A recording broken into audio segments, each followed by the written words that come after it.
जय हिंद प्यारे साथियों, कैसे हैं आप और कल की क्लास कैसी लगी आपको ज़रूर एक बार बताइएगा। और मैं कुलदीप आपका फिर से स्वागत कर रहा हूं आपके इसी परिवार रीजनिंग मैथ वाले पर। और आप लोग एक बार कमेंट करके ज़रूर बताइएगा कि कल का क्लास कैसा रहा। तो मेरे प्यारे साथी, आप अपने उन सभी साथियों को ये वीडियो और ये क्लासेस शेयर कर दीजिएगा जिनको देना है exam DElEd third semester math का, जिनको लगता है मैथ से डर। उस डर को हम दूर भगाने के लिए रीजनिंग मैथ वाले पर लेकर आए हैं बहुत स्पेशल क्लास आपका, बहुत ही शानदार क्लास आज यहाँ पर मैं बताऊँगा। तो ये जो है आपकी जो सीरीज़, यानी कि जो आपके क्वेश्चन पहले के पूछे गए हैं वहीं से मैं लेकर आया हूँ और आपको बेहतरीन तरीके से समझाने की कोशिश कर रहा हूँ। ठीक है, ऑब्जेक्टिव क्वेश्चन आते हैं लेकिन कैसे लगाते हैं ये सब चीज़ें मैं आपको बताऊँगा।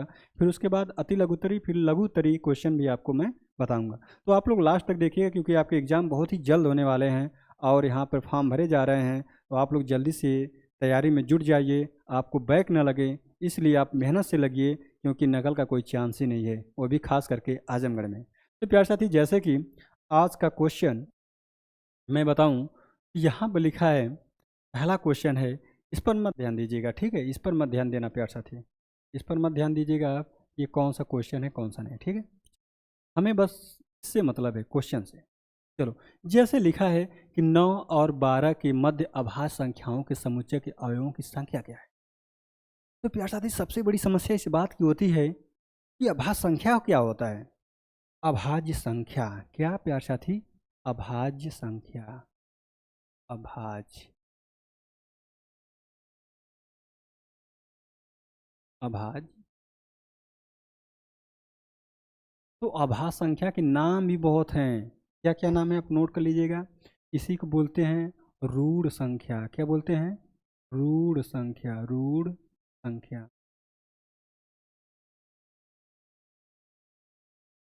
ठीक है, इसी को बोलते हैं प्राथमिक संख्या।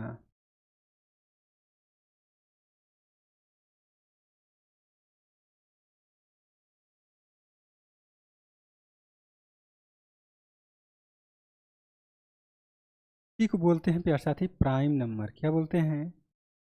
Prime number. ठीक है, हिंदी में भी लिख देता है ऐसे, प्राइम नंबर, प्राइम नंबर या फिर संख्या।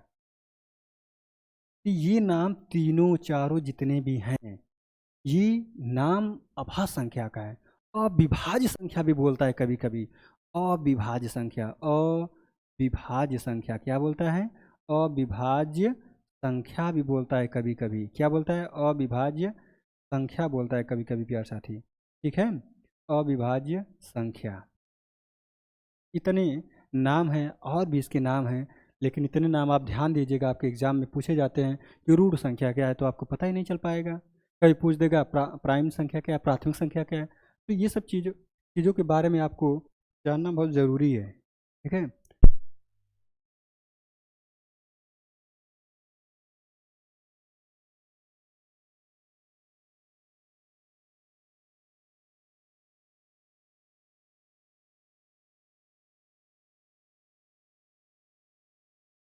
तो इसे आप नोट कर लीजिएगा और इस नाम को याद कर लीजिएगा। इससे मुलाकात आपके हर एग्ज़ाम में होगा, चाहे कम्पिटिटिव आप एग्ज़ाम देते हो, चाहे आपको डीएलएड का ही क्यों ना एग्ज़ाम देते हो, खास करके मैथ में तो पूछेगा ही पूछेगा। ठीक है, तो थर्ड सेमेस्टर वालों हो जाइए तैयार, क्योंकि आपका एग्ज़ाम का डेट बहुत जल्द ही आने वाला है। ठीक है, फॉर्म भरा जा रहा है, आपका एग्ज़ाम जल्द ही होगा, शायद अक्टूबर में हो जाए। ठीक है, अक्टूबर की स्टार्टिंग में हो जाए या लास्ट में हो जाए, फिक्स है। तो चलिए, अब प्यार साथी ये नोट हो गया तो इसको नोट कर लीजिए। अब फिर हम बताते हैं आपको अभाज्य संख्या के बारे में। ठीक है, तो अभाज्य संख्या क्या होता है? तो जो संख्याएं होती हैं वह अभाज्य एक होता है तो एक भाज्य होता है। तो अभाज्य संख्या क्या होती है उसके बारे में सुन लीजिए। ऐसी संख्याएं जिसका केवल और केवल दो ही फैक्टर होते हैं, यानी दो ही गुणनखंडी होते हैं, या फिर हम ये भी कह सकते हैं देसी भाषा में कि ऐसा संख्या जो केवल अपने पहाड़ा में आए और एक के पहाड़ा में आए और किसी के पहाड़वा में नहीं आए, वो किसी के पहाड़ा में ही नहीं आए, ऐसे संख्या को हम क्या कहेंगे? तो उसको कहेंगे अभाज्य संख्या। लेकिन खास बात यह है कि उसके दो या दो से अधिक, मतलब दो से अधिक क्या है, फैक्टर नहीं होना चाहिए।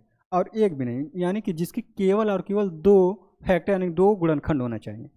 अगर हम कह दें प्यारे साथी कि वन क्या है, तो वन एक ऐसा नंबर है जो न तो भाज्य है, न भाज्य है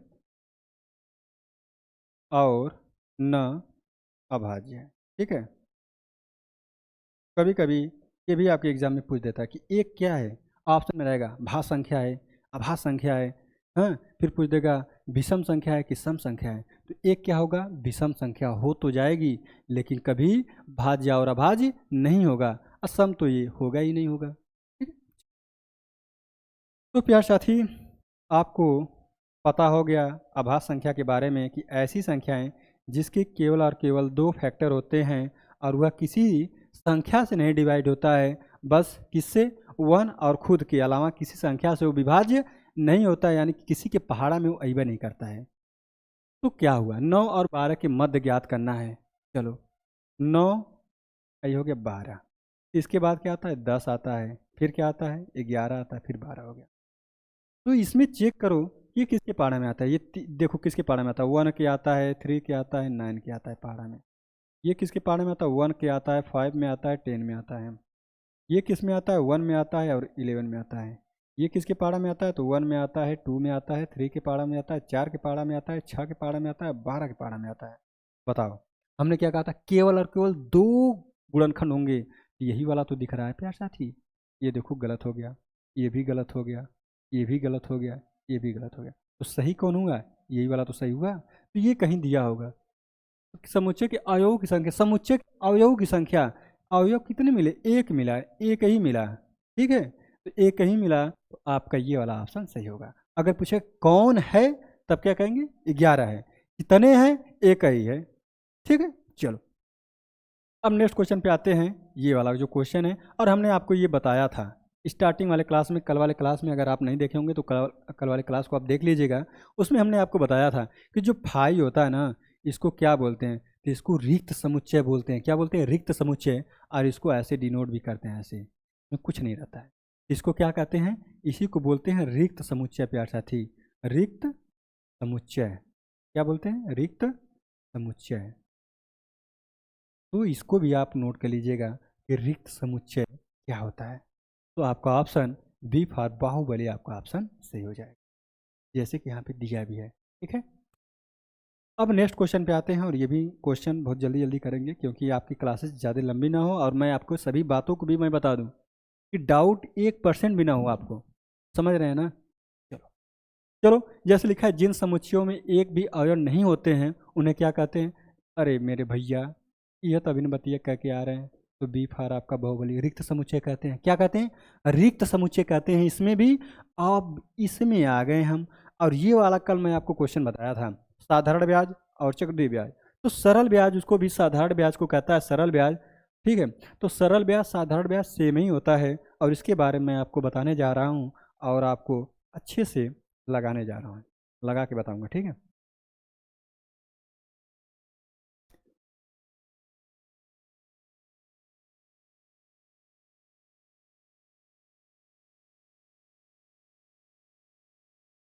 जैसे लिखा है कि 2,000 रुपये का, तो यहाँ पर जब भी ऐसी बात आए वो आपका तुरंत हो जाएगा मूलधन। तो मूलधन यानी पी से डिनोट करते हैं, ये चीज़ें मैं आपको कल बता दिया था। ठीक है, तो पी बराबर क्या हो गया, 2,000 है कि 20,000 है, कितना है, कितना जीरो है, 3 जीरो, 2,000 रुपया हो गया। ठीक है, चलो 2,000 रुपया हो गया प्यारे भाई। 5% वार्षिक, तो आर जो है 5%, क्या है 5% वार्षिक, ये दर है। दर भी एक प्रकार का ब्याजी होता है, बस अंतर ये होता है, खास बात ये होता है कि दर में पर 100 रुपये पर लगता है ब्याज, और क्या है 1 साल का ब्याज होता है। कितने का होता है, 1 साल का ब्याज होता है। और यही आपका एक खास नाम इसको दे दिया जाता है, रेट यानी कि दर। उसके बाद कहा है 2 वर्ष का ब्याज ज्ञात करना है, तो समय दे दिया है, समय दे दिया है प्यारे भाई, समय दे दिया है 2 वर्ष। क्या दे दिया है, 2 वर्ष दे दिया है समय। हमने आपको फार्मूला क्या बताया था कि एस आई बराबर होता है पी आर टी बाई 100। क्या होता है, SI बराबर PR/T/100। तो बस मान रख देना है। देखो P का मान क्या है 2000, R का मान क्या है 5%, T का मान क्या है 2, अब बटे क्या हो गया 100। देखो 2 जीरो से 2 जीरो कट गया, बचा क्या 20 × 5 × 2। इसको जो देखो 5 दूना 10 हो गया, जीरो चपका दीजिए, थे 20 है, एक जीरो और चपका दीजिए, आपका क्या हो गया, आपका हो गया 200 रुपया। जो आपका ऑप्शन सी यानी कि आपका ऑप्शन ये सही होगा। 200 रुपया आपका क्या होगा, साधारण ब्याज होगा, वो भी 2000 पे लगा है, 2 वर्ष का लगा है, और किस रेट से लगा है तो 5% वार्षिक ब्याज से लगा है।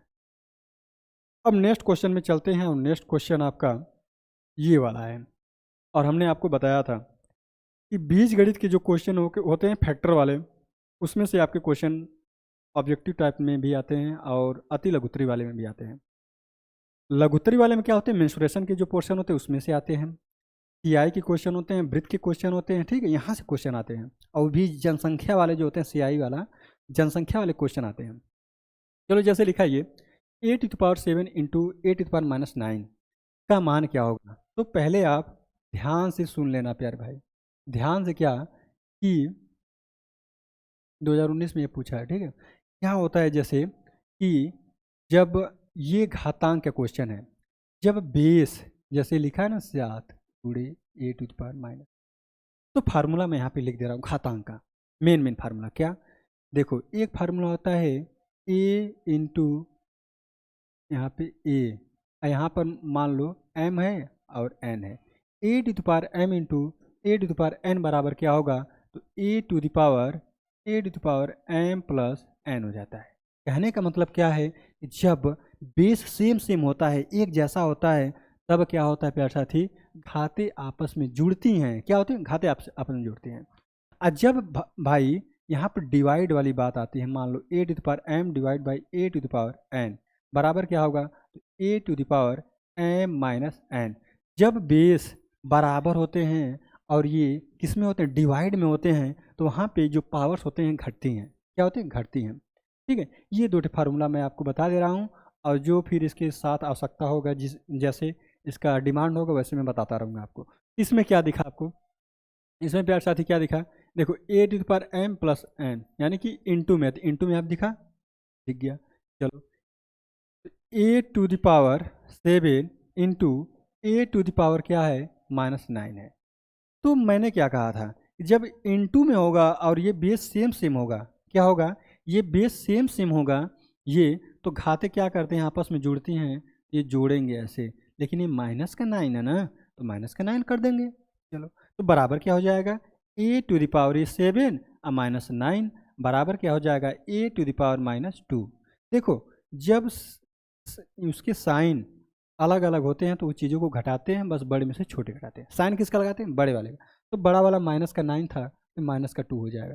जो आपको ये दिखेगा वही ऑप्शन आपका सही होगा। तो आपको दिख रहा है ऑप्शन सी, आपका ऑप्शन सही होगा, ठीक। अब नेक्स्ट क्वेश्चन क्या है, इसका मान ज्ञात करना है, इसका मान। इससे पहले आपको फार्मूला ज्ञात करना होगा क्यूब वाला। क्यूब वाला फार्मूला क्या होता है प्यारे साथी, तो क्यूब वाला मैं फार्मूला आपको यहीं बता रहा हूँ। जैसे